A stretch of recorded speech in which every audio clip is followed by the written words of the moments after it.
2026ல யாரு முதலமைச்சரா வரணும்னு நீங்க நினைக்கிறீங்க? டிவிக்கேவா? எதனால டிவிக்கே? டிவிக்கு எதனாலனா ஒரு மாற்றம் தான். மாற்றம் என்னத்த மாற்றங்கள் பண்ணிடுவாரு? இப்போ இவ்வளவு நாளா நீங்க ஒருத்தவங்க போட்டு போடுங்க, என்ன மாற்றம் பண்ணுங்க? ஏன் அவர் பெண்களுக்கு வந்து 1000 ரூபாய் பத்திரம் கொடுத்துருக்காங்க, பஸ் ஃப்ரீயா கொடுத்துருக்காங்க. நீங்க ஏன் எங்களுக்கு பஸ் ஃப்ரீயா கொடுத்துருக்கீங்க? எங்களோட வாழ்வாதாரத்தை வளர்த்துக்கிட்டா நாங்க ஏசி பஸ்லயே போவோம். எங்களையே உங்க கையெந்தவே வச்சிருக்கீங்க. வாழ்வாதாரத்தை வளர்த்து விடுங்க, அதை விட்டுறீங்க. உங்களை இன்னும் கீழே வச்சுக்கிட்டு கையெந்த விட்டுட்டே இருக்கீங்க. எப்படின்னா பெண்கள்னா நீங்க கொடுக்குற 1000 ரூபாய் வாங்கி நாங்க வாழணும் நீங்களே நினைக்கிறீங்க. அடிமைத்தனமாவே இருக்கணும்னு நினைக்கிறாங்க. நீங்க அடிமைத்தனமா எங்களை வச்சிருக்கீங்க. இன்னும் நீங்க அடிமையாவே எங்களை வச்சிருக்காரு. எங்க மேல ஏத்துனீங்க.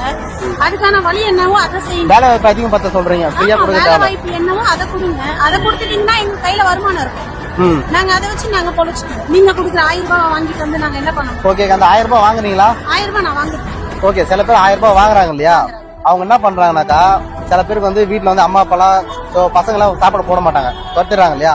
அப்ப அந்த 1000 ரூபாய் நிறைய பேருக்கு உதவியா இருக்குன்னு சொல்றாங்க. நிறைய பேர் குடிகாரங்களுக்கு கூட தான் உதவியா இருக்குன்றாங்க. 1000 குடிகாரங்களுக்கு கொடுக்கல இல்ல, டேவிஸ் கிட்ட இப்படி கொடுத்தோன்னு இப்படி வாங்கிட்டு போயிருங்கல்ல. நீங்க தான் ஒயின் ஷாப் காலையில திறந்து வச்சிருக்கீங்கல்ல.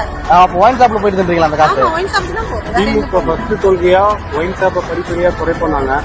இன்னும் குறைக்கவே இல்லையே. இதே வந்தா குறைப்பாக்கா? கண்டிப்பா குறைக்கிறதுக்கு வாய்ப்பு.